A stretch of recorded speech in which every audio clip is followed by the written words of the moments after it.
эдийн засгийн хямралтай ард иргэдийн амьдрал муу байгаа үед бол татвар нэмжээж энэ эдийн засгийн хямралаас гардаг бодлого дэлхийн аль ч улсад байхгүй.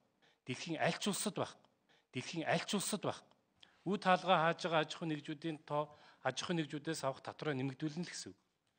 Иргэд аж ахуйн нэгжүүд энэ хүнд байдлаас энэ улсын их хурл засгийн газар ямар бодлого авч хэрэгжүүлэх болов гэж л хүлээж сууж байгаа шүү дээ яг өнөөдөр бол.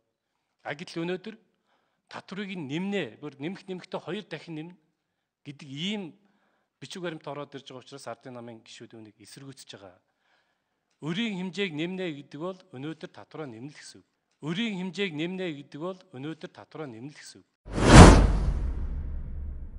Эдийн засгийн хямралтай хүндрэлтэй үед ард иргэдийнхээ карманд гард өрөх байдлаар ард иргэдийнхээ орлогыг нэмэгдүүлэх биш бууруулах байдлаар энэ хямралыг давна гэж үзэж байгаа засгийн газар оруулсан бодлого буруу байна. Энэ дээр цалин тэтгэврийг нэмэгдүүлэх байр суурин дээр Монгол ардын нам хэвээрээ байна. За дээрэс нь татвар нэмэхгүй. За дээрэс нь татвар нэмэхгүй. Одоо олон төрлийн татваруудыг тогтоож ард иргэдийнхээ карман руу гард өргөж байгаа асуудлыг бид дэмжихгүй. Нэгэн нартай өдөр авралын бурхад намайг аавна гэдэгт итгэж байсан. Яагаад тэгэхээр ардын намынхын үндсэн гүнзгий угшил нь ариух юм аа.